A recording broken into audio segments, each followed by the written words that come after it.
Hello, everyone. I'm Crystal. And I'm Kristen. And this is Damsels After Dark, a show where we, your favorite damsels, deep dive into a book each week from cover to cover. We will be giving a complete review while we rant, obsess, analyze all of it. This week we read Circe, which is a well-reviewed book on Goodreads. It has almost 1 million reviews. It's crazy. And it's written by Madeline Miller. As always, our review will contain spoilers, so if you don't want this book secrets revealed to you, please come back and join us when you're ready. Without further ado, let's jump into it. Woo! I did it. I did Yay! Oh, 4 takes was a charm. Was it 4? It was 4.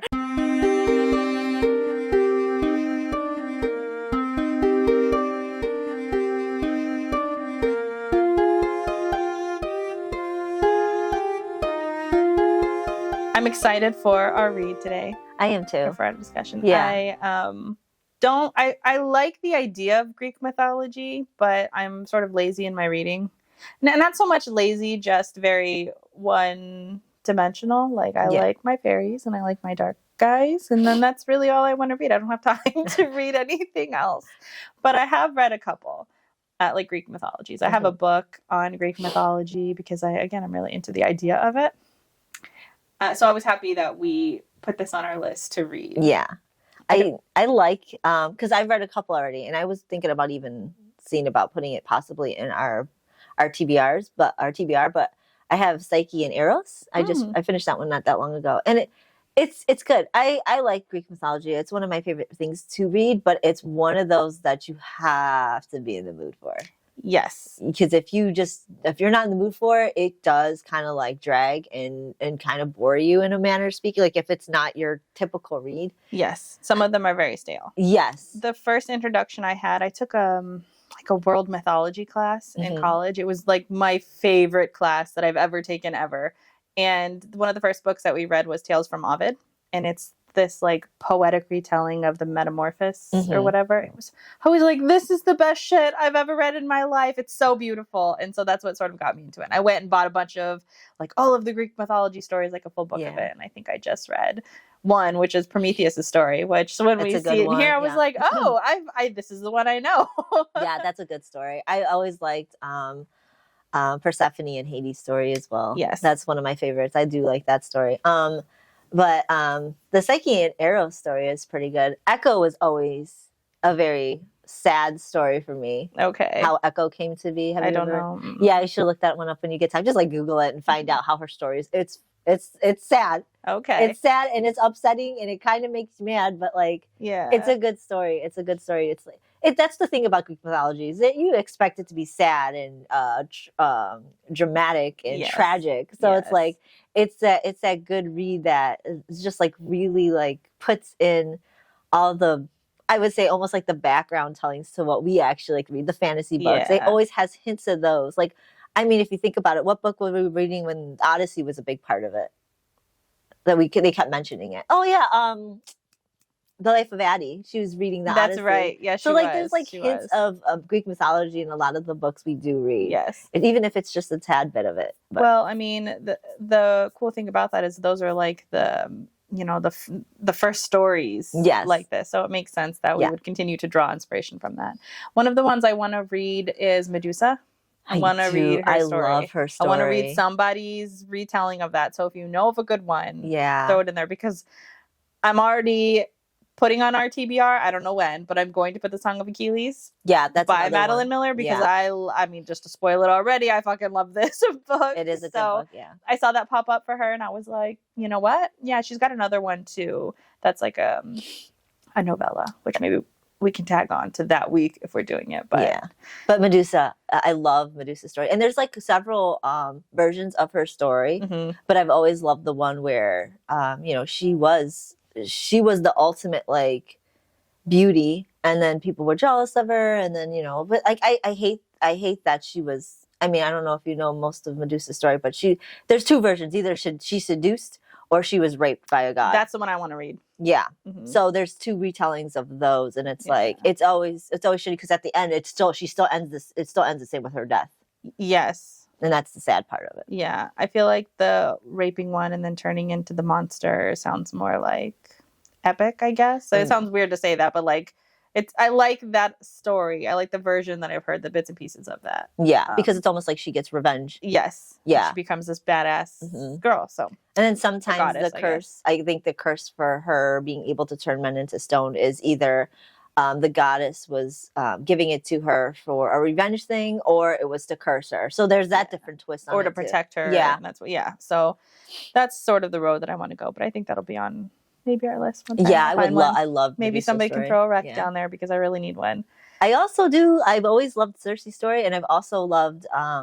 There was another one too. There's two people who trapped. Not I would say trapped, but one did trap Odysseus. I forget what her name is.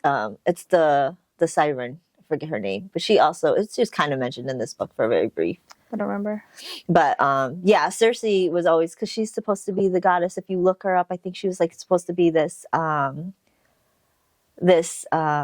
model of like women feminine sexuality because of what she does. She seduces the men and stuff like that. I knew nothing of Circe. Yeah.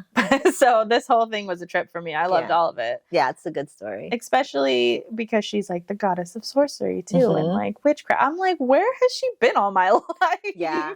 I've loved her the moment I heard about her, but I'm glad that this was my introduction to her. Yeah.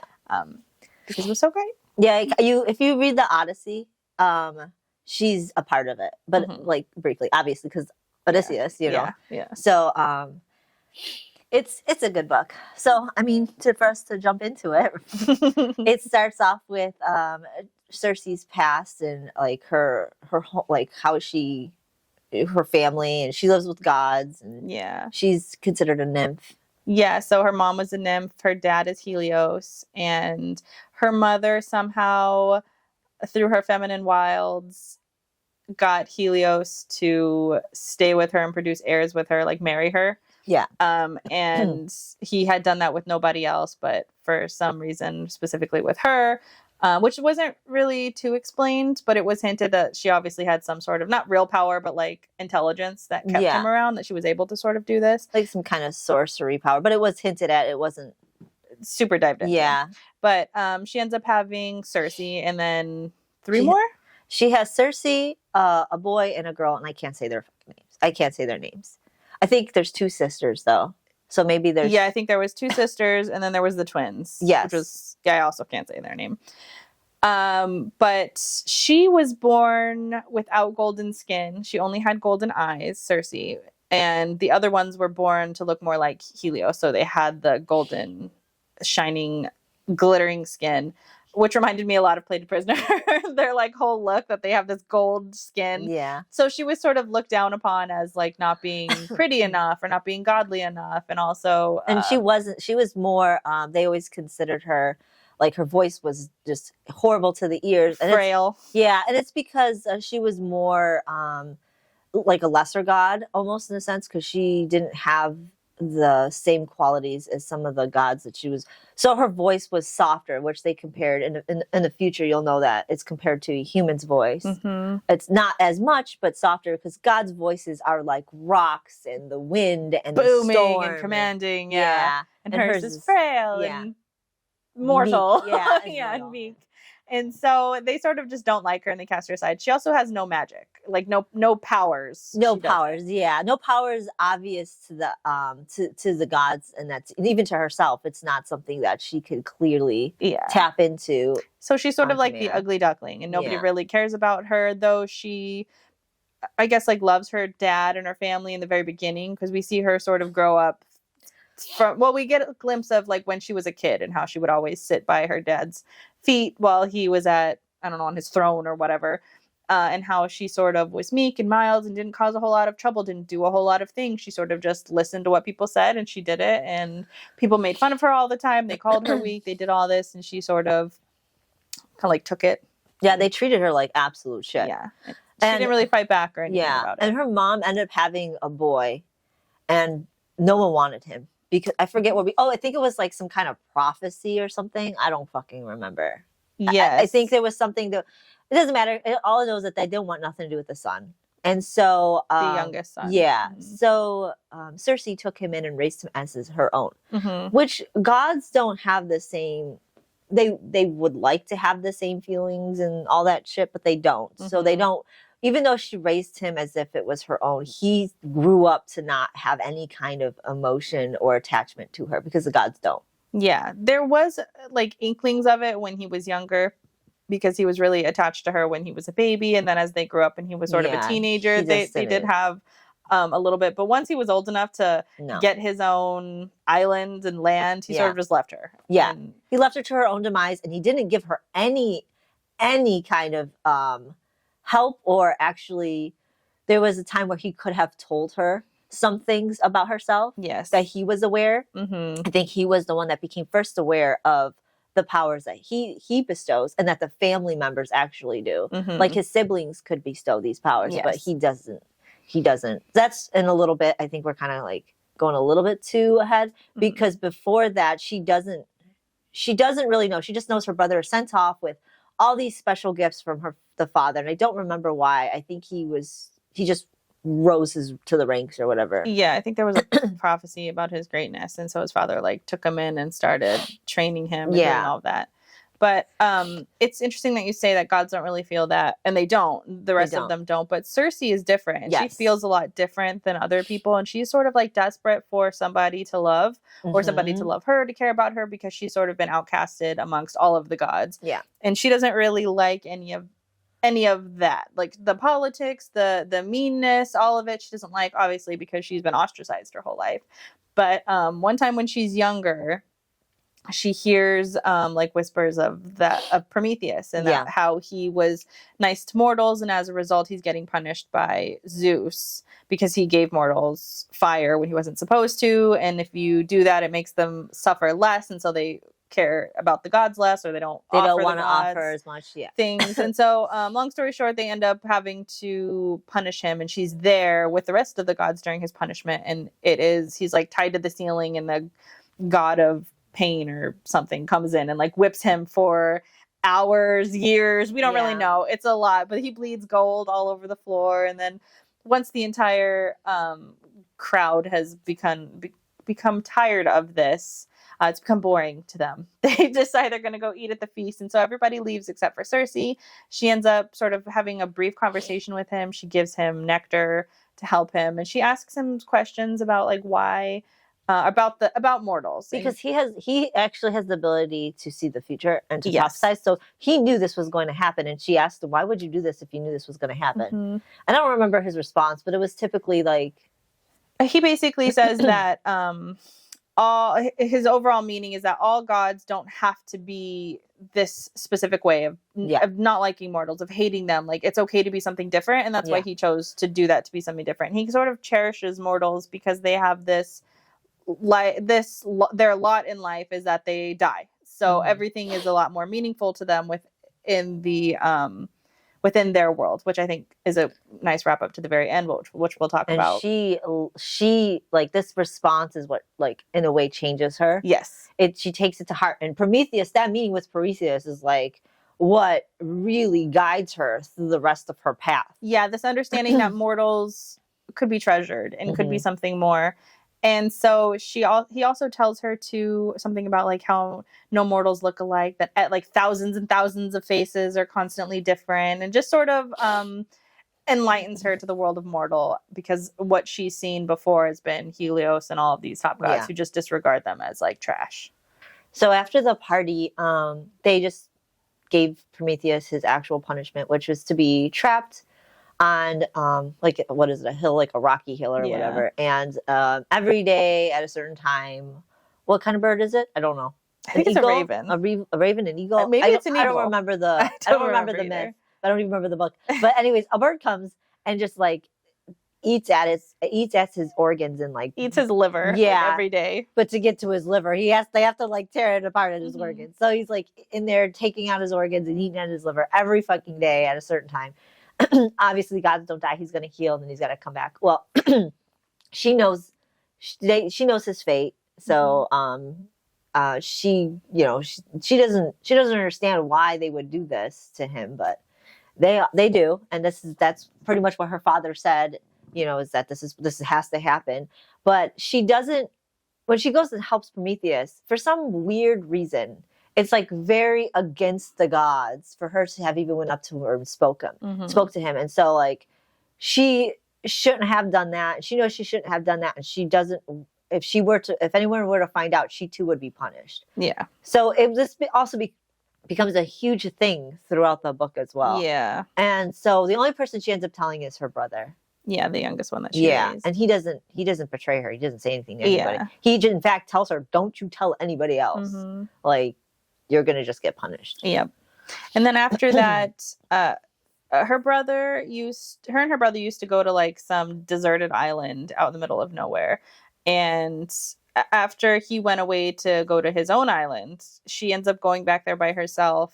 And she sees this fisherman. I can't say his name. Galatea? I can never say his name. I don't remember. I'm sorry. I was saying Galactica. That's not his like name. That. That's a show. Galactea? I don't know. Anyways, he's out there and she sees him and he's a human. He's a human and they end up having this brief romance and she ends up falling for him a lot. Though I will say there is this interesting moment with them where she tries to tell him how old she is, that she's a goddess, because he eventually learns that she's a goddess. And I think he knows right away because he talks to her in a certain manner when he speaks. They speak to each other. Yeah. So, but he doesn't understand that they're centuries old, that they're millennia old. I don't know. He's shocked to learn that she is not like 23 or however old he thinks. He thinks she is. And he almost like leaves her like, oh, we can't be together or whatever because you're not my age. And so she's like, no, I'm just kidding. I am 23 or whatever. I thought that part was so weird. But anyway, so she ends up lying to them. And so to him about her age. And then they end up carrying on this like semi-relationship. They haven't done anything. They just flirt a lot. And he praises her constantly. Like, oh, you're the best goddess. She helps him like with fishing. He thinks she does, but she says she can't do anything. No, she can't do anything, but she tells him where to fish and stuff like that. Yes. She just tells him, he doesn't bestow powers upon him, but she like helps him along. Like, this is what you should do. Like, but he does think that she's doing it. Like, because I think he knows at some point that she's a nymph or at least part nymph or whatever. So he thinks. But anyways, long story short, she ends up falling in love with him. She wants him to be immortal. So she goes and she asks her grandmother, I think, who is like a river goddess, great river goddess, to make him immortal.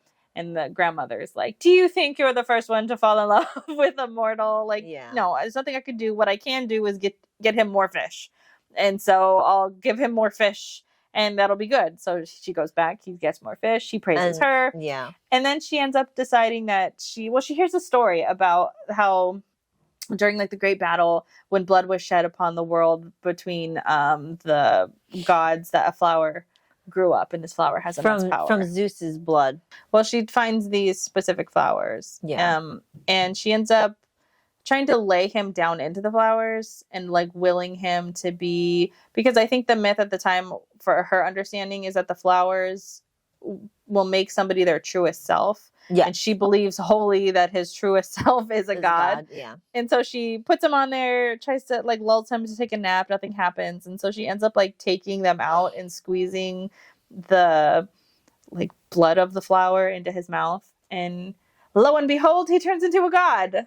And he's a weird god. He's a weird looking god. Like, he's like an ocean god. Blue skin. Yes, because he was a fisherman. So his god self becomes what he does on a day-to-day basis as a fisherman, but now he's like an ocean god or whatever. Which makes sense. Yeah. And he turns also like blue and feeds into her idea that, this is who he's meant to be, this ocean god. Yeah, exactly. And so he wakes up and I don't think he praises her for the doing. I don't think she even wants to be the one acknowledged for his making at this point because I think she's a little worried.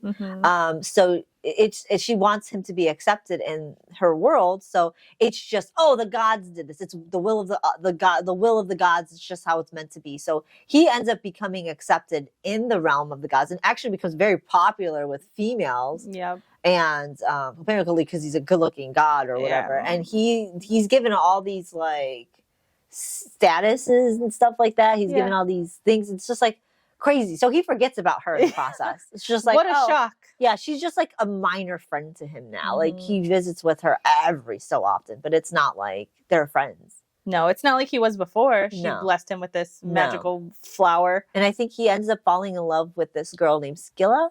Yeah. And when he does, he wants to marry her because he's toting her around places in which she's considered the mean girl. She's not exactly a nice person. And she's supposed to be like the most beautiful nymph. Yeah, but she's a piece of shit person. Yeah. And so our boy here wants to marry her. And so he tells Circe this is what he wants to do. And I think she gets really upset and tells him, I want to marry you. Like, I want to be with you. And he like laughs it off or whatever. Mm-hmm. And so he ends up, as he's going to like, I think there's supposed to be like a dinner or a banquet or something where he's supposed to tell her. But Circe ends up going back, getting that flower, and crushing it into her place where she is known to bathe. Mm-hmm. And this place is supposed to be like her soul bathing area or whatever. So she knew that there was going to be no hopes of like, there was going to be no one else who was going to be exposed to specifically her. Mm-hmm. So when she does, Scylla, or whatever her name is, I can never say her name, ends up bathing in it, and a friend was with her. And the friend saw the whole transformation, like legs started coming out of her. She was like making these gurgly noises. Tentacles started coming out. Heads started popping out. Yeah, legs and tentacles and heads and all this stuff. But this friend ends up screaming, yelling, and going back and telling like the gossiping. Whole, she's like she's like phased enough to be like, oh my God, this is crazy, but not overly phased. She's just there to gossip at the party. These are gods. I know. So, I just think it's so funny. And she's like telling it in like a funny, but like, like, oh my God, have you heard? Yes. Like, holy shit. I was there, saw the whole thing. And so like, and Scylla ends up leaving and going into the ocean and being this dreaded monster that everybody fears. And she ends up killing people and all this other stuff, but we'll get into more of a tale on that.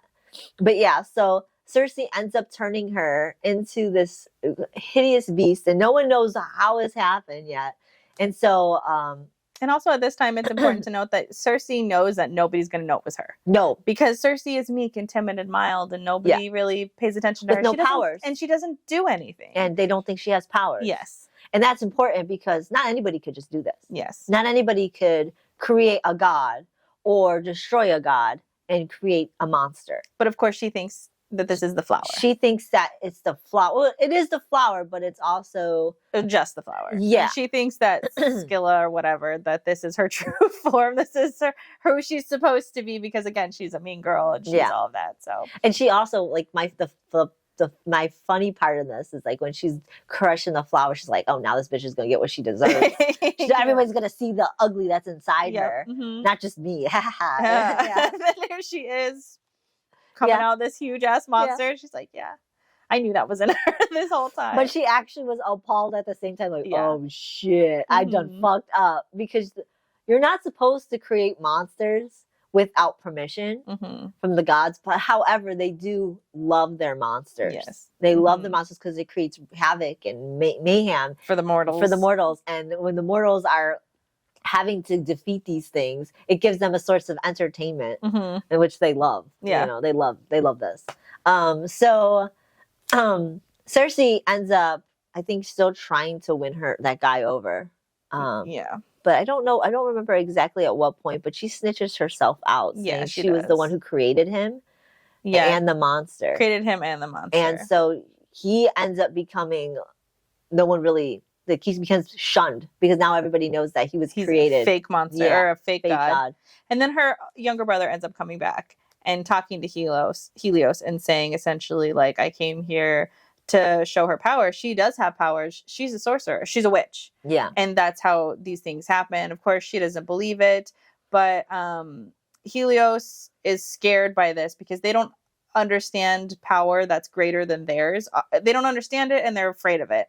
So he goes to Zeus to have counsel with him about what they should do because essentially they're Titans and Zeus is they're Olympians. And so they're like constantly at war. So they're trying to broker some sort of, they're not at war right now, but so they're trying to maintain the peace between the Titans and the Olympians. So that's why Helios goes over there to talk to Zeus about what they're going to do about his 3 kids. Cause now he knows both the twins and this young one and then Circe have powers, Yeah. what they're going to do about it. And so essentially they come to the conclusion later that Circe is going to pay for what she did, and she's going to be exiled to an island. Yeah.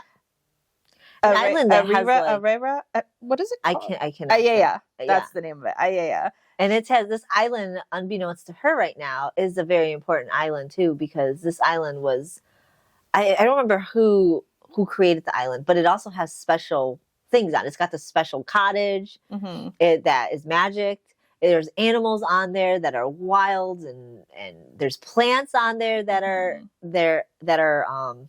like herbs, and she's just, this island is fantastic in my head. Yeah, it is. It's fucking great. And then she thinks that while she's serving her sentence out here for a while, she's thinking about the fact that she is in this like beautiful cottage that has all these like gold utensils and this like beautiful bedding, and she's thinking that it's a flex for the gods to be like, look, even our prisoners are like well taken care of, or they're like, you know, it's more of like an ego trip for them, less than a comfort for her, that they cared about the fact that she was comfortable in her exile. They didn't give a shit. It was more an ego thing. But that goes to show just how they are. Like, they don't really care about her, and they use this as like another pawn. And so she's seeing that, and she's learning more about that during her exile here. But then she's also learning about all of the plants and the wildlife, and she's learned that she can tame all of the wildlife. So she's mastered that. She has like wolves and lions, or she takes so I'm jumping a little bit ahead of myself, but her younger brother tells her that her best, like her niche in magic is illusion. And so she sort of spends her time learning about that, and she ends up finding like a boar on the island that I think she changes into a lion, and that's her like familiar that travels with her all over. I love this whole part of the book. Like the whole centuries of her sitting here learning and crushing herbs, learning about herbs, crushing them, boiling them. Yeah. I love all the sorcery of it that she does. She's able to do, I mean, I guess it would be more towards alchemy and potions and stuff like that. But that's what she does. She creates all these things, and she's happy in her own little area, in her own little spot in the world. And she ends up thinking to herself, she's like, oh, you guys imprisoned me here, but just wait, you don't understand or know what you did. You really allowed me to thrive. And, you know, her father is like Helios, so the sun. And she would be like, oh, my father's my father could be watching over me right now, but they don't really fucking care. Yeah. So that's pretty much where she ends up having these conversations with herself. And so she's loving her island. And then all of a sudden, people just start wandering over. Like these, I don't know if it's the first time or the second time. I think it was the first time. This male crew that, is on the ship come over, and they ask for help, and they say that, they're stranded and they need help. So she helps them. She's just loving the idea that humans are coming, and, because in her head, she thinks that she could do good for them, and so she tries to help them, assist them. She brings them in, she feeds them. And this crew is starting to kind of like ask her questions like, hey, where's the man of the house? Do you have a son? Do you have a husband? And Circe, being Circe, is just like, no, it's just fucking me. Like, she starts to realize they're starting to turn on her. And I don't know. I think it was just the captain. Was it just the captain that ends up raping her? Or was it the crew? I thought the crew did it. I can't remember, but I know she was raped. But she ended up fighting them off. Yes. So essentially she's already sort of knowledgeable in the fact that this could happen because she's a nymph. So she knows. Like, she knows that this is par for the course. So she does put stuff in their wine, but she couldn't get to it, the words out, because by the time she realized it was actually going to happen, it was too late, and it was already happening. And he had her pinned up so that she couldn't even speak. And then once she got up, she turned them to boars by her speech. Yeah, because they drank the wine. Yeah. She's not stupid.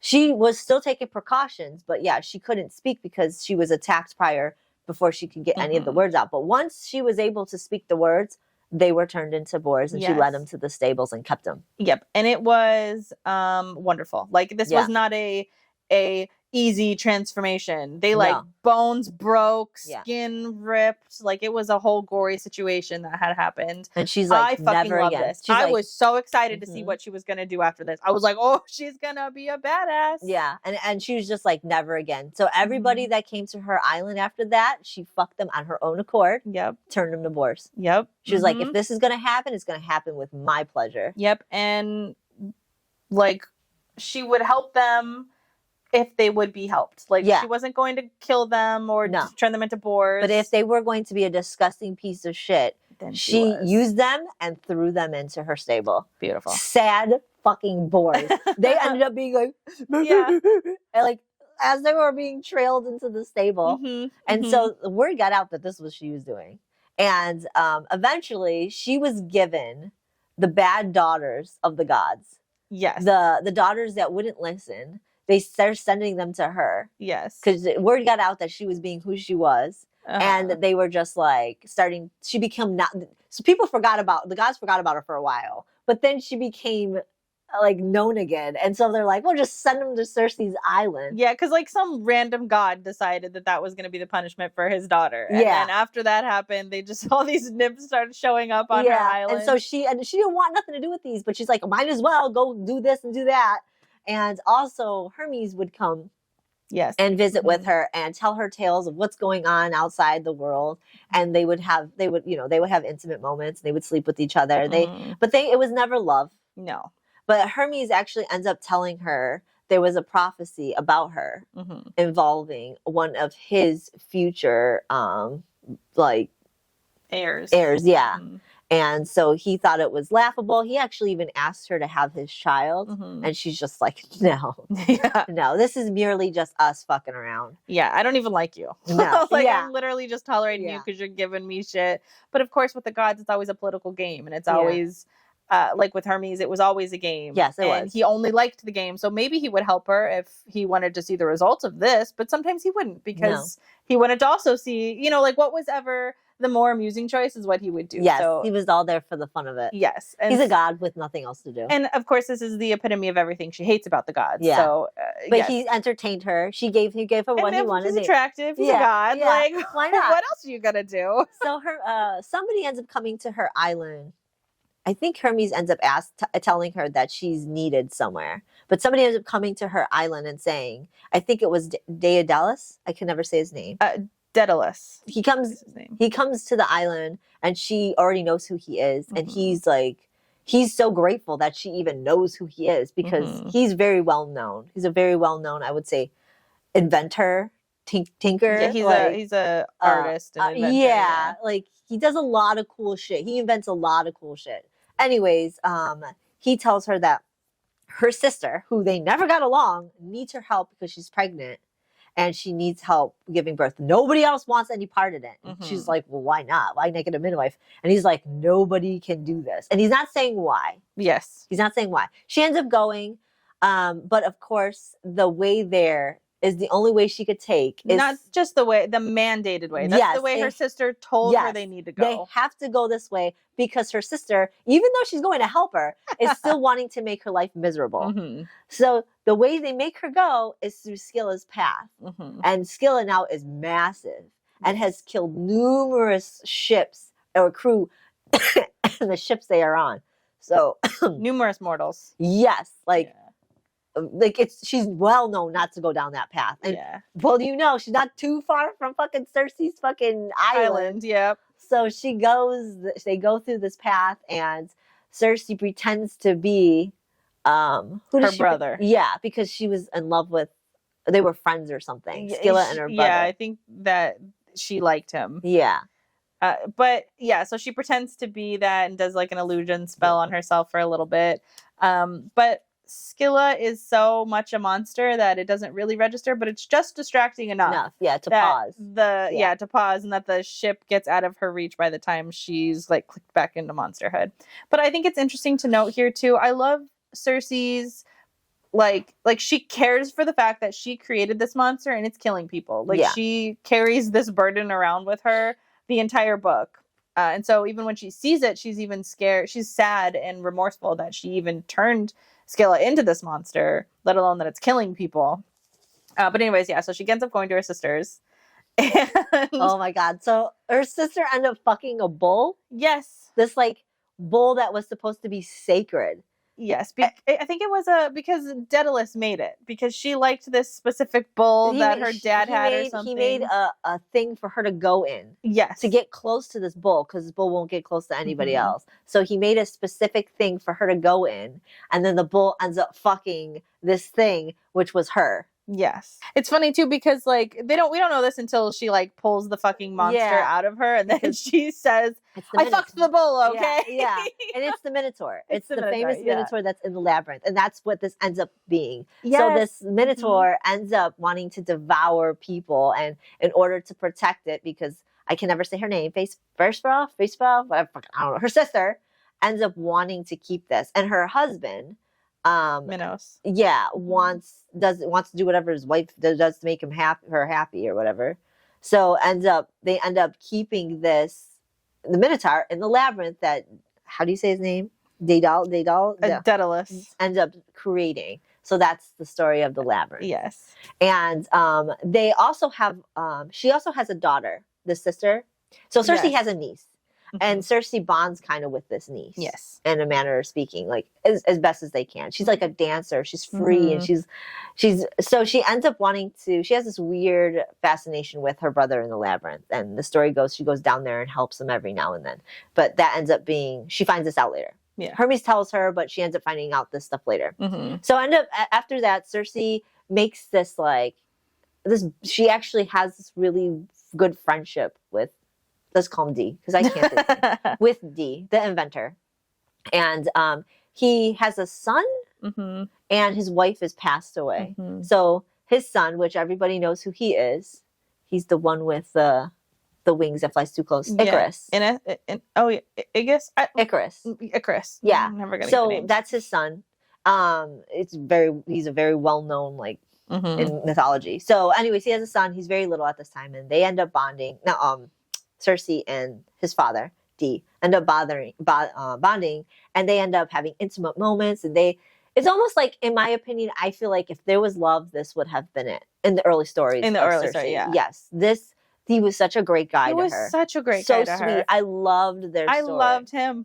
Yeah, I did too. I liked him a lot. I loved their story too.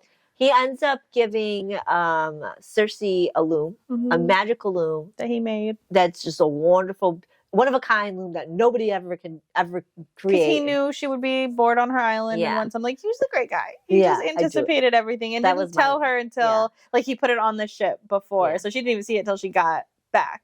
In my opinion, this is my ultimate love story for Circe. But obviously she has another one. But this is my opinion. Yeah, this is my favorite one.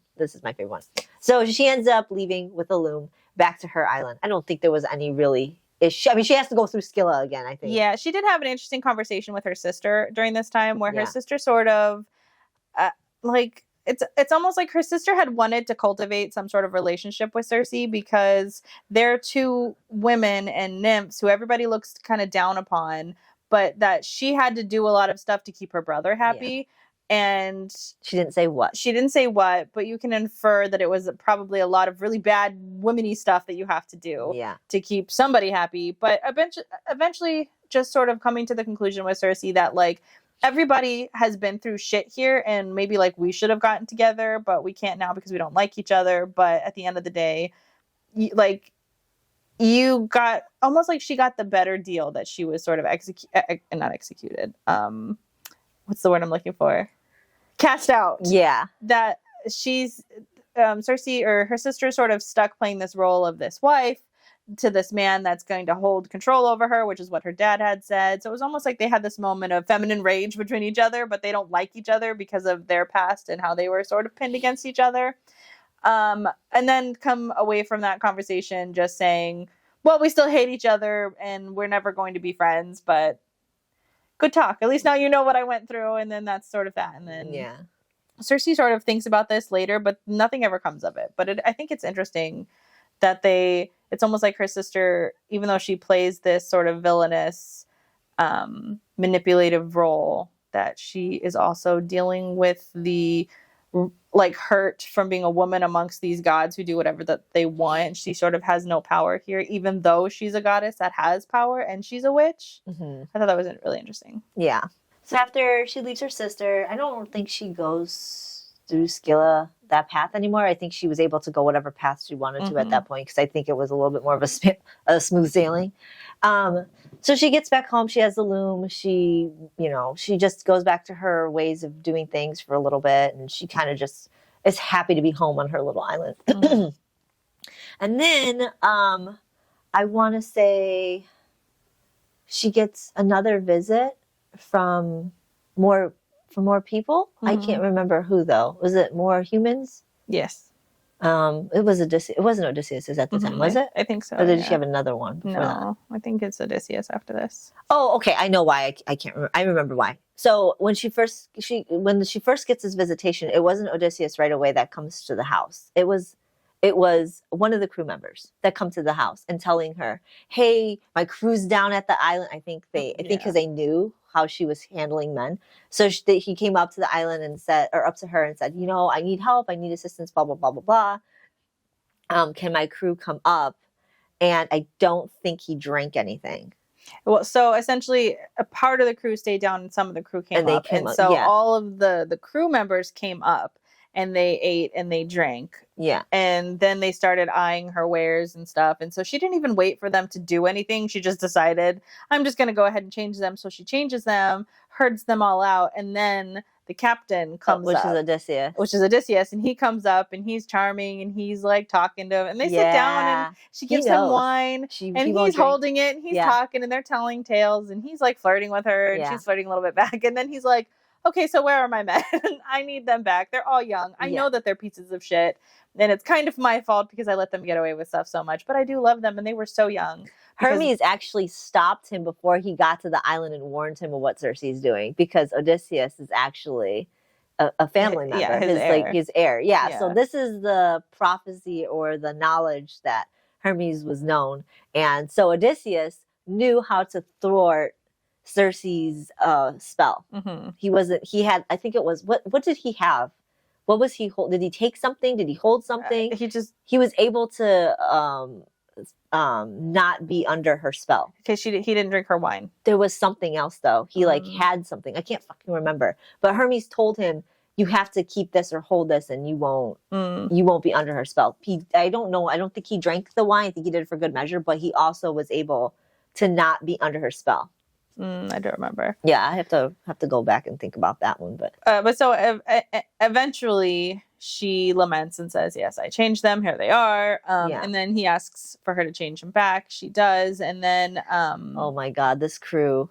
Yeah, essentially their whole ship has been just destroyed. Yeah. And so he asks if they can stay for just a little bit so that they can like rebuild the ship and all of this. And she's like, sure. But of course, this is a crew of like 20-year-old kids that actually have come back from war. Yes. So that's another thing too. We kind of just forgot to tell real quick. They just came back from the Trojan War. Yes. And so these were kids when they left, and now it's 10 years older, or not 10 years, a few years older. I think it was a 10-year span. But they are in their 20s now, and they don't know anything but battle. Yeah. And how shitty it is in battle. They're not great people because they didn't learn anything different. And that's why he tells her, like, look, they just don't know. They just, it's my fault. We were just in battle. But anyways, now this crew is pretty much becoming really good to her on this island. They're helping her build shit, fix the stables, fix the house. Well, the must they cook because the house is magical, but like tends to the garden, tends to the thing. And they're just doing all this. They live there for a while. Yeah, they end up living there for like a year. Yeah. And it's funny because the nymphs like come down, because the nymphs are still here on the island too. And they come and they like take some of the sailors that they like and stuff. It's like a whole like community over there. And so Odysseus and her end up having this romantic relationship. So much so that Odysseus has a wife and a child. Back, was it I never could say his son's name. Telemachus or her, because I think the other one's Telegondus. Yeah. So Telemachus? Yeah, sure. Telly. You can't even say Telly because they're both Telly. So yeah, they're both Telly. So anyways, he has a wife and a kid at home, and they know this. He's also a king. Yes. And she knows this, but like he knows he can't go back right now. Not necessarily because of the ship. The ship is one of those things, but being at war changes. And he just doesn't, and he knows his wife is a very loyal, wonderful person. And he gives her all this praise. And Circe is just like, yeah, all for it. Like, doesn't care that he talks about his wife and the greatness, because she loves his stories. Yes. He tells so many Odysseus is known to tell stories. And he's like the greatest Greek ever to live. So he is a hero. He has all of these great stories of when he's, tricked this demigod or did this, and he's also the one that got the Trojan horse into Troy or whatever that horse. And so he has all these great grand stories. And the thing about Odysseus is, you got to remember, he's a great storyteller. He tells his stories, and he tells it the way he's trying not to sugarcoat it, but at the same time, he tells it in his greatness. Yes, which most people do. Yes. So I wouldn't even say he embellishes it. He doesn't embellish it. He just makes his story sound dramatic, but it's still true. And then at the same time, he leans it towards his direction of his mindset and his idea. So even though she'll find out later that when she tells these stories to her in the future, she'll tell it to somebody else, and she tells them to anybody else, because she repeats these stories to other people. And she starts to realize that his vision and his idea of why he does things, because he believes he does things for a reason when he kills people. Now she understands why it's skewed. Yeah. And then also he's very honest in some of the things that he tells you about, like the acts that have happened. So like murdering children. He doesn't hold back. He does not hold back. And so that comes into play later when she's repeating it. Like, oh, do I say this much blood shed and gore? Another thing too is that his patron is Athena. Very important. Yeah, that is very important. And so, but he pissed off Athena, and so that's why she's not here with him, because he didn't praise her at the temple. He just left right away. After he ransacked this area, they just left, which it's so petty, but also like, this is the thing. This is what the gods are all about. But she actually ends up still being for Odysseus. Oh, absolutely she does. But the fact that like he didn't praise her after the fucking battle, he just got on his ship and left. Like, and that's why he's in the state he is, because she didn't continue to bless him. Yes. So he ends up becoming stranded. Yes. But Hermes, who was his, his heir, ends up helping. But now Athena is pretty pissed off, but now she's kind of over it, because she comes back and tells him, you need to fucking go. I need you to do the things I need you to do. You're still my patron. So I think she ends up I think she sends Hermes to tell Circe, though. Yes. And so now Odysseus is on his path back out. I think it's like, but in the process, most of his men die. I don't think it's yet, though. No, it's because his men die on the ship. Hermes comes and tells him that tells Circe that there's like a prophecy where he has to go to the underworld, and he has to talk to the shades of all the people who he's been a part of killing, and this is like Achilles. He's just got to go on some other people adventure mission, and he's got to go talk to this prophet that's on the island. So in the process, I believe, of doing that and coming back and then also going to his island, that's where all of his men die. But some of his men do die on the island with her. One falls off the roof. Yeah.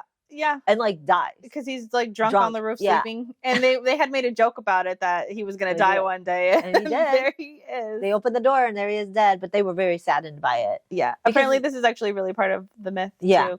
I don't remember who he was, but I remember reading. I was like, oh, this is actually true. Yeah. It's funny because a lot of it's just they embellish some of the parts that like their relationship and stuff like that.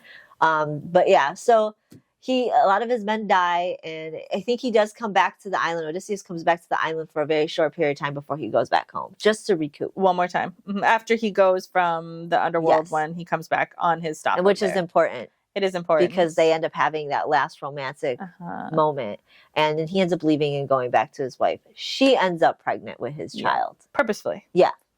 Yeah, she wanted to have his kid. Also, Hermes and her are no longer talking. They had an out. Yeah. So Hermes no longer talks to her. Hermes said something to her about how nymphs are only good at being caught or something like that, and they're not good at getting away, essentially saying like, essentially it was like women are only good for one thing and they can't get away easily, so that's why we like them. Yeah. And so she was kind of done with that. Yeah. With this, like, she was really done with him before that. She was, and then but this that was just the final straw. Fuck this guy. He's just Yeah. a piece of shit. I don't need him anymore. That's pretty much what she said. She's like, I don't need his source of entertainment no more. I'm fine with just being on this island. I'm sick of the drama that the gods have. Yeah. She was fucking done with it. And just their using and abusing things as they like. Her, nymphs, humans. Like, she doesn't like any part of what's going on with them doing that. Yeah. So she ends up having a son, and his name is why would you name him so close to his oldest brother, Telegonus? His brother is Telemachus. I think I'm saying this right. Telemachus, maybe. And his Telegonus? I don't know. Yeah, Telegonus is. And so she ends up having a son. She raises him. He is a very difficult kid to raise. Yes. He won't stop crying. He won't stop fussing. He doesn't listen. She just goes through a lot of shit. Yeah. And motherhood is like that. Let's just be honest. Yes. But it's a little bit more excessive because he is who he is. Yes. Also, at this time, Athena is really pissed off and now is trying to kill. Like, she's trying to understand before this, though. She's trying to understand why her son is almost always dying. Yeah, I love this part so much because she was saying, essentially, he couldn't breathe when he was a baby. Yeah, and then also, he didn't like to be put down. She had to carry him everywhere. But then when she would put him down, and I love this so much because it's such motherhood, like, you couldn't not watch him because, like, suddenly everything's out to get the kid. The fucking pots are going to get the kid. Everything has claws now, and it's like she's following him around the whole time. But she was saying eventually when she got out of her, like, exhaustion, she might have noticed it earlier, but now maybe it doesn't make sense that 10 pots were falling off the fucking thing. Maybe that doesn't make sense that, like, 5 of these scorpions decided to come up. Maybe 1 would make sense, but not 10. So it starts to become obvious that something is trying to kill her, because one of the first indicators of this is that she was praying to a certain god for birth and nobody answered her, which she sort of expected, but, like, there was more indicators that, like, somebody was trying to really ignore this pregnancy and, like, let it be the worst for her, let the kid not survive. Like, that was her first inkling, and then this stuff was happening. So now it became obvious that somebody was. So she went up to this, like, pool that she has on, like, this rock or something to go look at a prophecy and ask in the pool, like, is somebody trying to kill my kid? Yeah. And the moon, like, shines and shows an image of him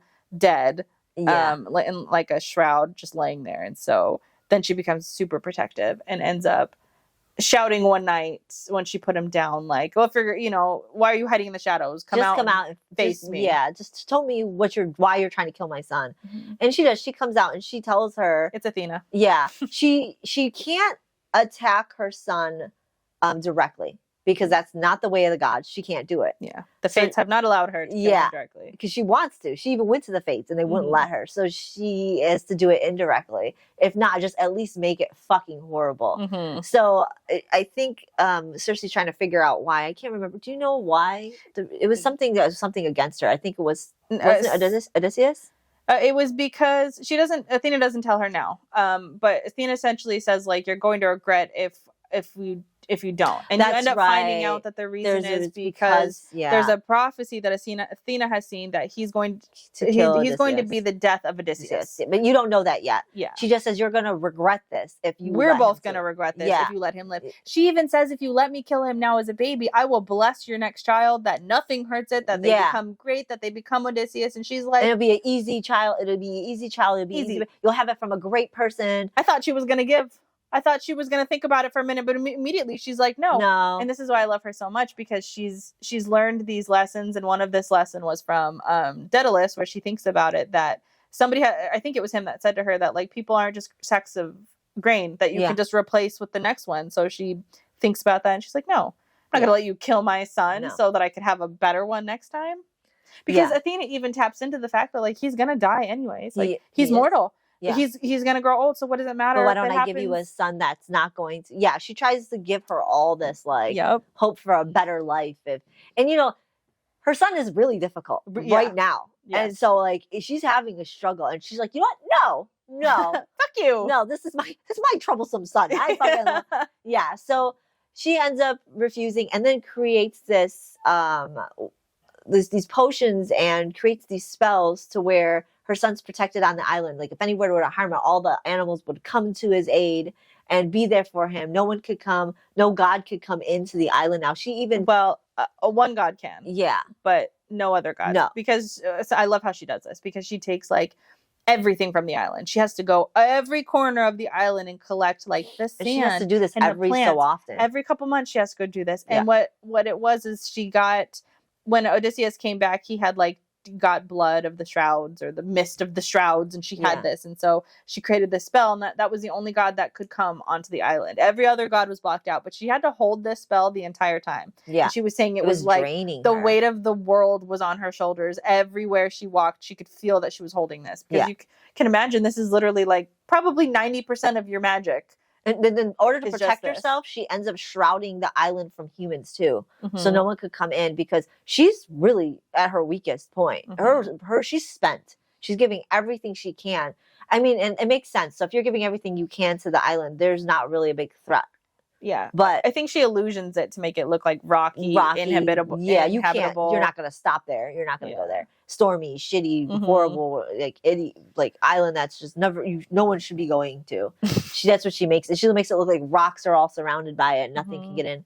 So she does it to protect her son. Her son grows to be a healthy boy, but with very high ambition. He really wants to do something, and he sees that there's a fucking ship off of the way, and he's just like, Mom, we really need to help them. And so she's just like, she gives in. She lets down the spell for the illusion, but still the spell for the gods is protected. She can't. So they come to the island, and he ends up, now there's a male. Now there's a male on the island. So these guys listen. Yeah, they seem to listen really well. And because he even comes out too, and like says, as if he says a whole speech too. Yeah. He's like, "This is the goddess Circe, and I'm her son of Odysseus, and blah blah blah." And she was even like, "Wow, he was waiting for that's this my son." Yeah, wow. He was like putting it out there. He was like telling them. And he is very young, but he's telling these guys how to repair the fucking ship. He was like 13 or something. Yeah, at this time. He was doing it. Worked though. Yeah, it did. It was fucking great. Like it did it. They worked. They were able to sail off, and he wanted to go with them. And she told him, "No, you're too young. Yeah, you can't do this yet."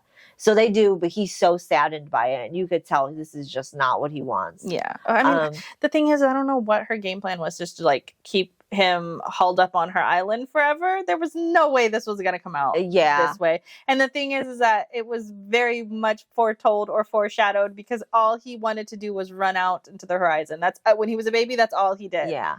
So Circe tells her son stories of his father, but not to the degree that she should have. She praised him, leaving out all the hardship. Yes. And only enough adventure. So he's got this and all the like great glorified heroics of it. Yeah. Like, he doesn't know his dad was like betraying people and leaving them stranded, or that his dad was killing babies. She only told him of the great, morally correct things that he did, which does make sense, because this is a child. Yeah, but once he got older, she should have told him the truth, and especially before he wanted to venture out. Yes, to go meet him. So his dad knows nothing about him.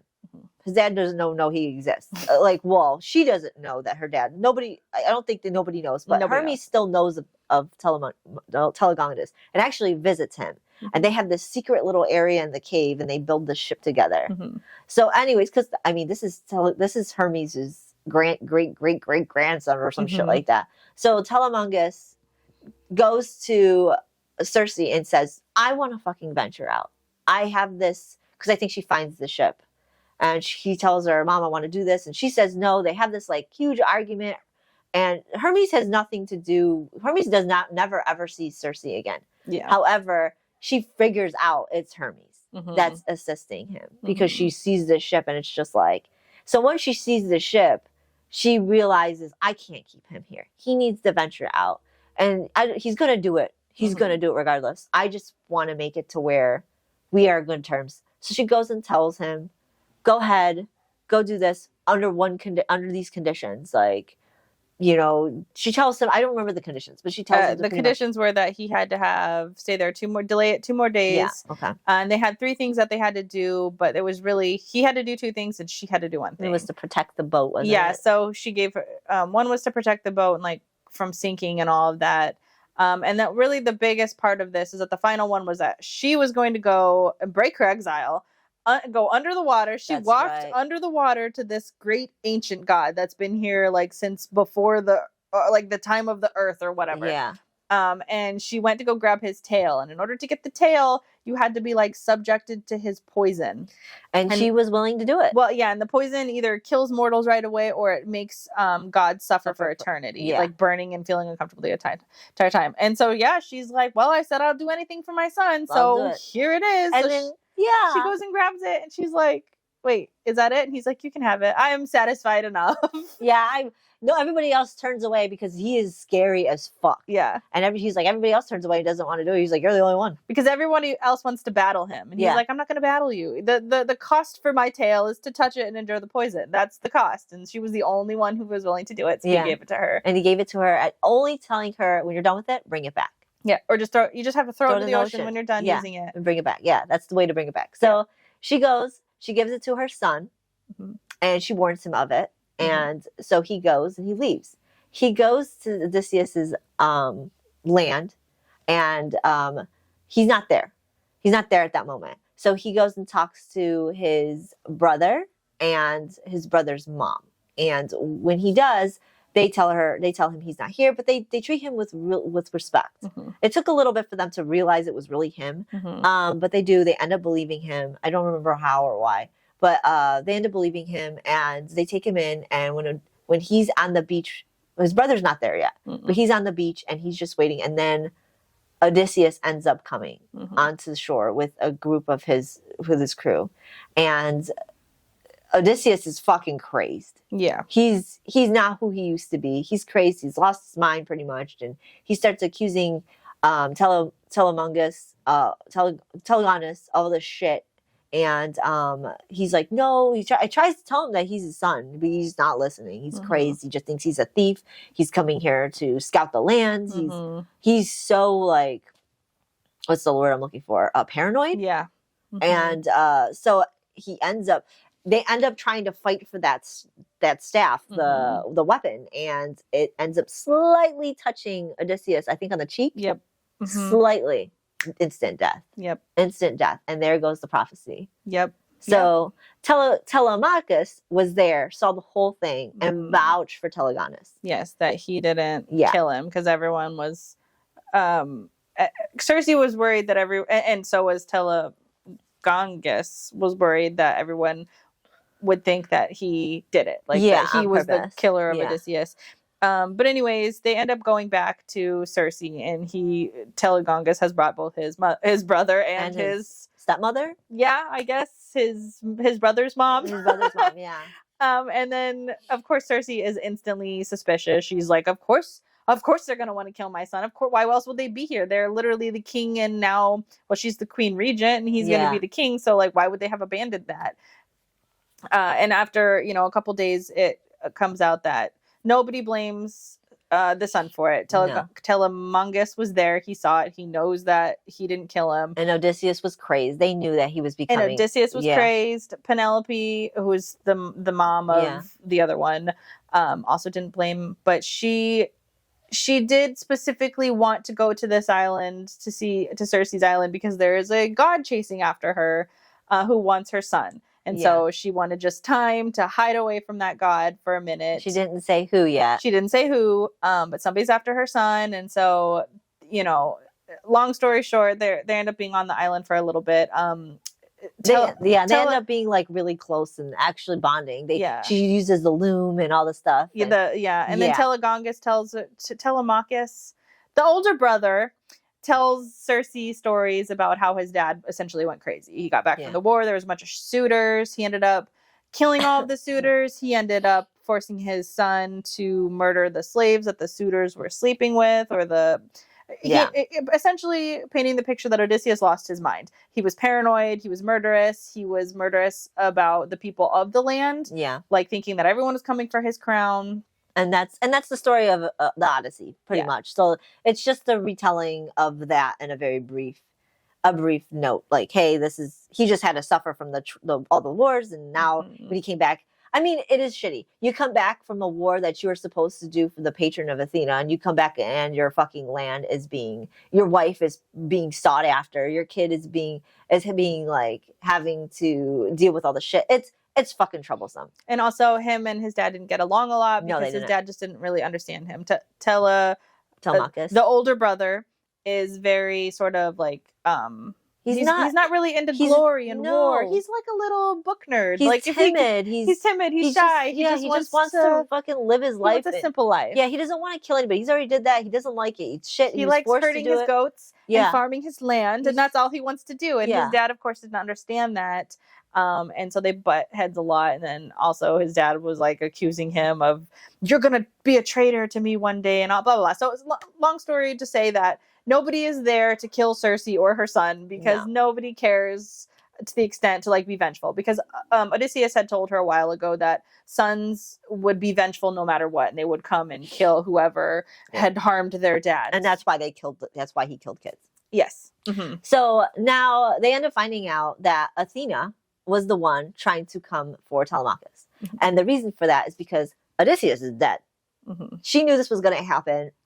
She kind of accepted it now, ever since she can't do anything about Telegonus, because Telegonus grew up to kill Odysseus. So they end up letting Circe ends up letting the wards go down so that they have this conversation with Athena, because there ends up becoming some truce. I think Hermes ends up saying something to Telegonus or something. Anyways, the truce is there. She drops the wards. Athena comes and talks to Telemachus and says, I will bestow everything upon you that I did your father, give you all this greatness. I think she does give him the power without the agreement yet, just to show him. And she comes back later and he denies it. He's like, I don't want this. Mm-hmm. Get rid of it. I don't want it. I deny this. I don't want any of it. And she is fucking, then you will have like a horrible fucking life. Mm-hmm. Like, you don't know what you're wishing for or what you don't want. You're not gonna live this great life. He's like, I don't want that. Mm-hmm. But Telegonus is like, I'll fucking take it. Yeah, me. I'm Odysseus' son. I'll fucking take it. The son she tried to kill, and she reluctantly gives it to him, but gives it to him nonetheless. And he ends up fucking flourishing in it. Yes. He loves it, and fucking Circe is not happy. No, I understand it though. It's just like losing. It makes sense. Yeah, it makes sense. Penelope was really sad because Penelope had come here to save her son and ended up costing Circe her son, and so there was that. Also, before this too, and it's kind of relevant to their relationship, but when Hermes came and said that Athena wanted to talk to the older brother, she said, well, I have to pull the spell down, so it's going to take 3 days. Yeah, and so that she was gave a lie. them 3 days. Yeah, it was a lie for the mom and dad, or the mom and the son to patch up their, because they had some issues.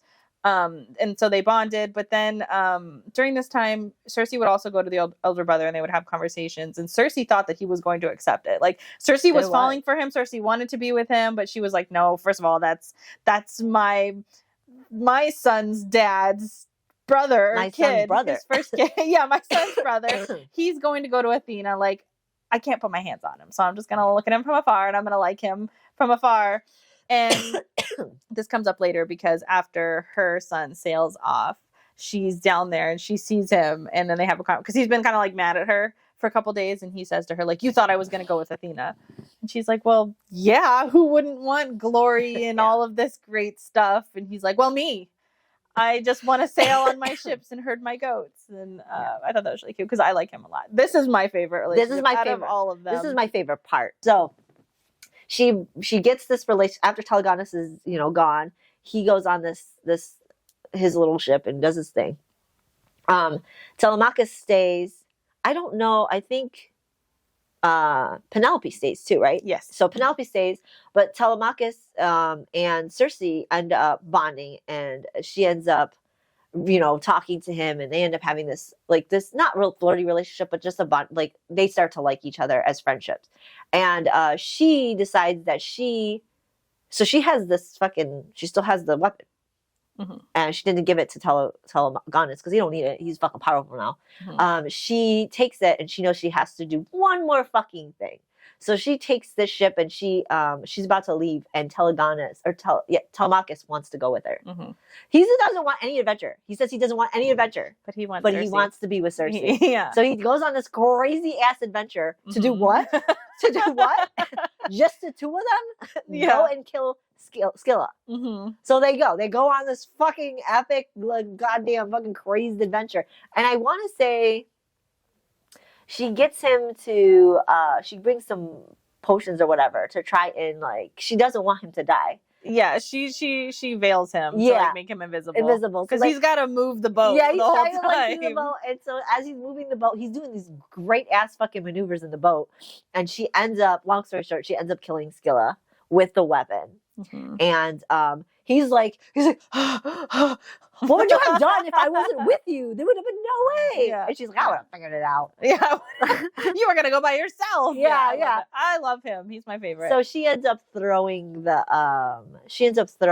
weapon. She doesn't need it anymore. Yeah, and she gives it back. Yeah, and I think they end up going on adventures together on their ship while his mom stays back. Well, we don't really know, because how it ends is that they go back. They say they were going to. They, like, kind of talk about it. Yeah, well, so he says, essentially, he's so sweet. He's so romantic. He's like, I want to go wherever. Well, he was saying, I want to go to Egypt and I want to do this. And she was saying that too. But they sort of left it hanging in the air, because at the end of the day, she understands her position is that she's a goddess and she's immortal and he's going to die. And she doesn't really want to do this again.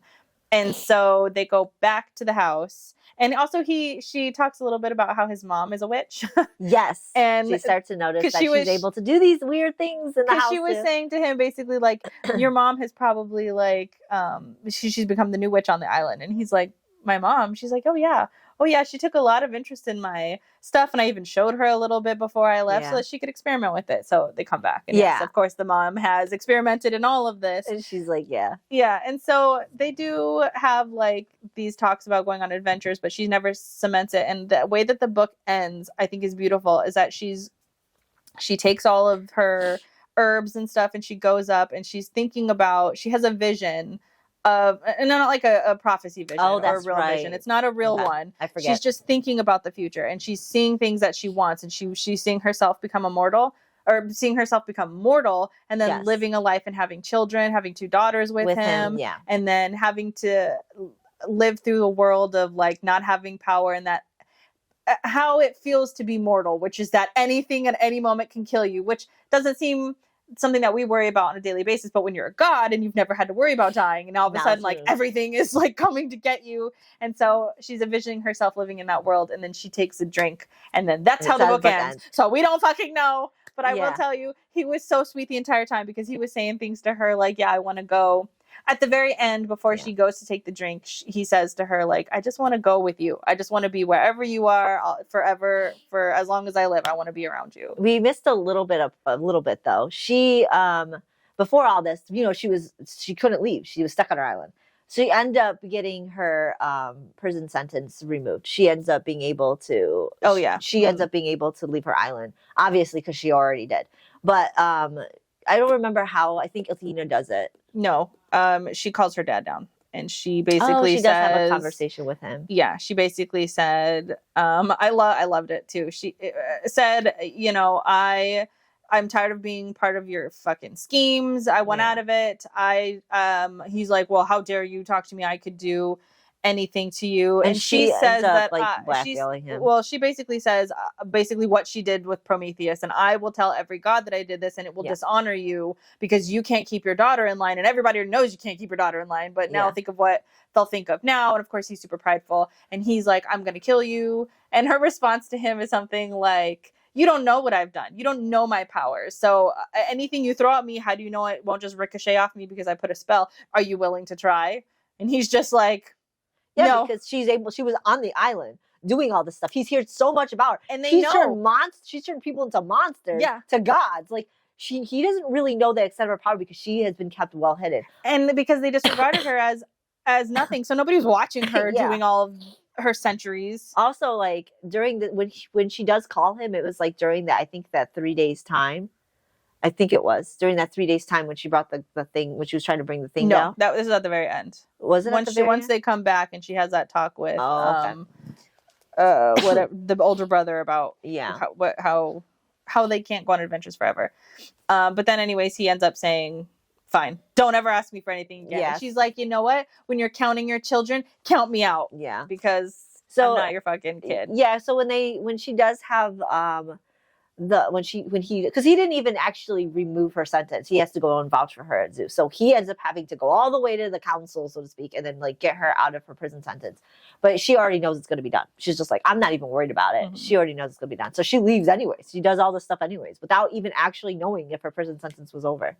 So she does so much shit at the very end, and like the very end of the book was so great. Yeah, I loved how it ended, about kind of like not knowing, but also knowing. Yeah. Well, having an idea of what could have, of what she wants to happen before she takes it. So we don't even know if she got what she wanted, which I like this change, that she wasn't trying to make him immortal, that it was a thing for her that she wanted to do. Yeah, she did learn that she was going to change herself. I love that. And then to be honest though, so to speak, what she was going to do was the truest self, the truest form too, the same, pretty, very similar. And she always believed herself to be something very closer to humans anyways. Yes. So really, is it a really change in who she was? No, it really isn't. Not a change in her, just in her ability to not live forever anymore and keep watching people who she's grown fond of, which happen to all be mortals. Yeah, so I felt like the change in herself wasn't necessarily a change. It was just the change in her, her genetic whatever. Her divinity is literally is gone. So she's able to like be free of who she really is with the person she really wants to be with. And it's just at the ending. I love those endings. Sometimes you don't like cliffhangers, because you feel like, oh, you're going to really end like that. But it's like, I don't really even feel like this was like one of those things that were like a cliffhanger or left on a high note without finishing or completion. I feel like you got to see her vision. And I almost feel like she got that. Yes. Because her true self and her true form was all ready to be closer to humans. I feel like her vision of the future was to happen. And the fact that they ended on like the drink, it was just beautiful. It was beautiful. Perfect. Yeah, I loved it. Yeah, you didn't need to know because you kind of already knew. Yeah. You knew. Yeah. She was going to change. I'm sure... I hope. I'm here for her happy ending. That's what I want. Because again, like I said, he was my favorite. I liked Daedalus a lot. He was a good first one, and it's just weird that it happens to be her fucking baby daddy's first kid. That's all weird and all, but like if we just pretend that doesn't exist. This is Greek mythology. I liked him so much. He was saying all of the shit. And that's what she said about him too, is that he never hid anything. Like he was pretty much an open book, that he didn't care to hide anything. Similar to his father. His father was the fucked up version. Yes. And I honestly believe the reason for that was because he was the patron of Athena. Yeah. Because Athena, you could tell like when he was telling the stories to Circe that he really didn't want to have to do this. It was necessary. He felt it was necessary. Even though some of it wasn't, he felt like that's the way he had to go. And he explained why. But I think at a point his head was just so fucked with that he thought he had to do this. Because even when he got to his island, got back to his place, he was crazed. And so Telemachus saw this, noticed this, and was just like, "Yeah, I don't want no part of this. None of this. Yeah, it's not worth it." But Telegonus was raised on these stories. Yep.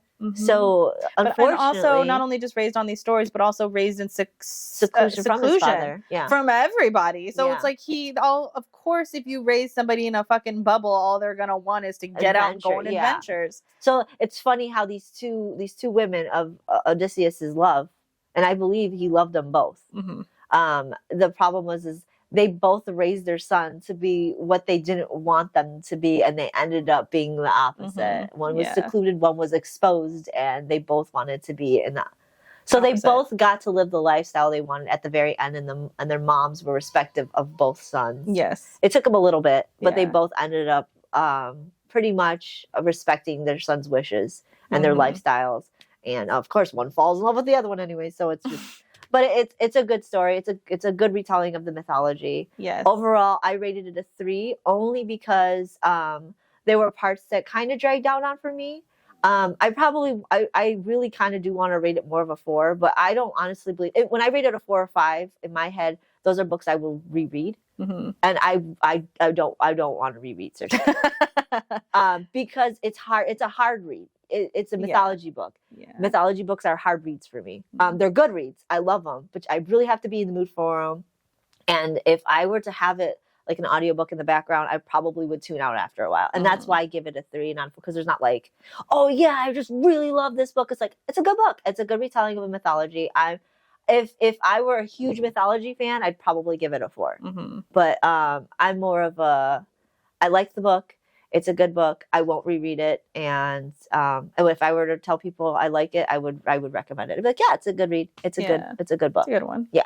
I gave it a 4. I liked it a lot. I loved the thing about Circe that I liked the most is watching her grow from like this meek person or this meek goddess into like the goddess of sorcery. I loved this because she literally turned into a badass. And I love that she collected these lessons from the people that she was with throughout her life, because she would recall certain things like Odysseus had told her, you know, don't listen to what your enemy says. Look at them. And so when Athena comes in, she recalls that memory and she does it, and she ends up kind of sort of besting her.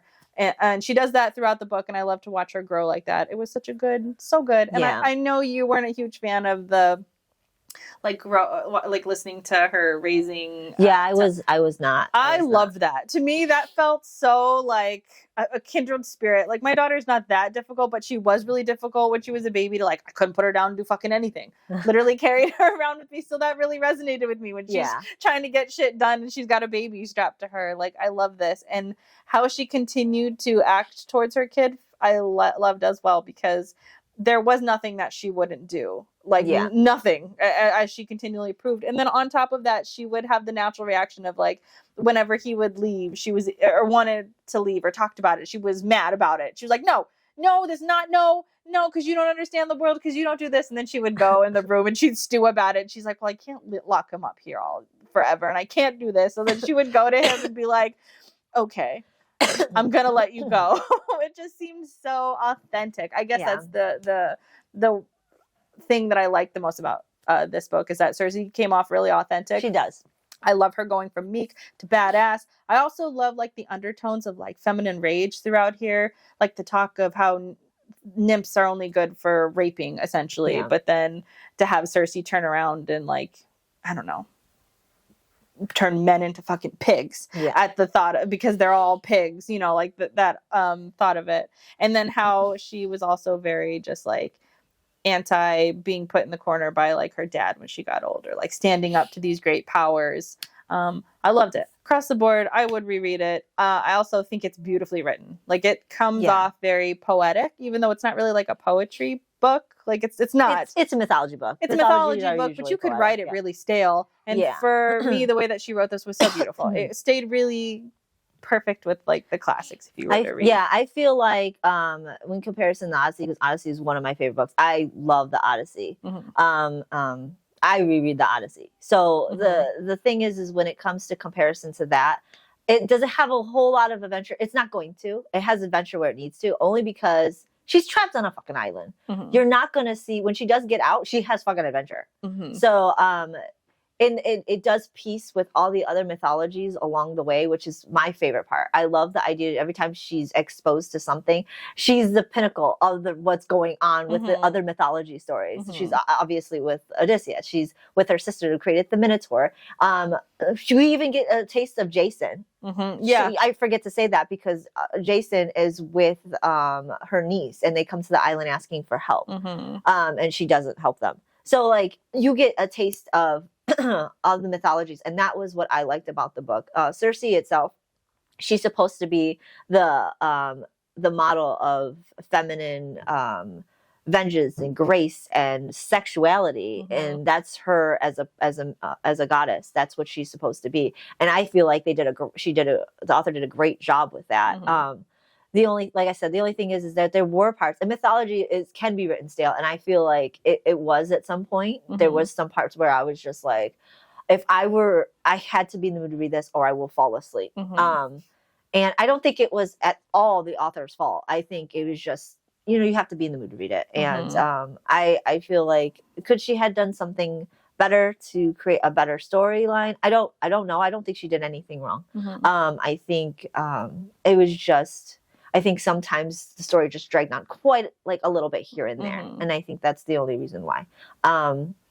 But I do really enjoy how she plays a role in a lot of the other stories for the myths throughout the book. That was my favorite part of the whole thing. Yeah. I really enjoyed it. That too. I loved that she is closer in human emotion, where she gets extremely jealous, and a lot of gods do. They get extremely jealous, but she gets jealous in a closer tune to humans, because when she gets jealous and she acts on it, she regrets it.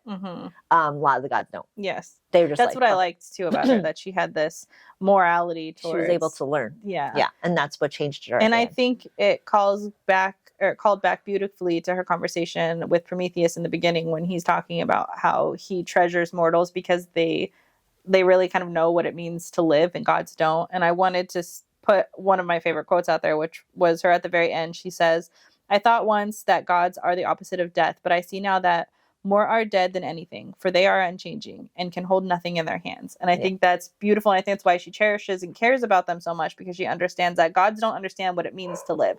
Gods don't understand anything because you can't truly hold anything in your hand when you're immortal and you can live forever and you can do everything. But here these mortals are, and their lives are so precious, and they produce beautiful things during their life. They feel beautiful things. They can truly feel things. They can truly experience emotions to a level that they can. I think that's why she so cared for them so much, and was so regretful when she created monsters and gods even. Did you ever watch the movie Troy? No. Okay. So there's a part in the movie Troy, which I love because there's so many beautiful men in this. Hector, Achilles. Anyways, Troy has Odysseus is in it. He's, of course, because he's in Troy. Anyways, Achilles ends up being with Perseus in the movie, and she's what do you call it? She's one of those people in the temple. She ends up being like she's just there, and she's I don't know, a worshiper. I don't remember what they call, but she's in the temple, and she ends up being a slave to the Spartan camp. And so Achilles takes her in, and she tells him about the gods this, and he goes, "I will tell you a fucking thing about your gods. Your gods are jealous. Your gods are jealous of us because we are our mortality makes us beautiful. We will never be as more beautiful as we are now, and to any other time in life, because of our mortality, and the gods are jealous of us because of it." Yes. Because right now, at this moment, we will never be ever again. This is where we will be. This is how it is. Yep. And it's just like every time when I'm reading this book, all I could think about was the movie Troy. And I was like, I want to watch that movie. I should watch it. It's a good movie. It's obviously not 100% to the Greek mythology, but it's an entertaining movie. I love it. Yeah. The men are beautiful. But that's the like, to your point, that's the point. Yeah. And I think that's why both Prometheus did what he did. And I think that's why she grew to love mortals as well. Yeah. And spend her time amongst them. I love her. Anyways, but yeah, for me, this was a 4 out of 5. For Spice, it was closed door. So it was 0 out of 5. And it wasn't icy either, by the way. It wasn't icy. And I didn't need the spice, even though I wanted it. But there wasn't like a relationship building to that extent. It was just sort of like a wink and a nudge here, and then a conversation about it, and then that sort of happened. Like, what do I need? No. Do I need a grotesque scene between them? I really don't. This is not a smutty book; it's a mythology book. Yeah, and even though there's a lot of sex, I was about to say, and gore in mythology, it's not one of those things that you need. It's just already known. It's just like, oh, and then they had this because together. You want your spice to happen when you've built up these characters, and that's not what happened here. This was a telling of a tale of Circe and Odysseus. Yeah. I mean, Odysseus is not really the whole story. Odysseus is closer to the end, but this is reminiscent of the Odyssey. There is a lot of Odyssey in it. And it's meant to be that way because Circe is a big part of the Odyssey. So, but anyways, I thought it was great. I liked it.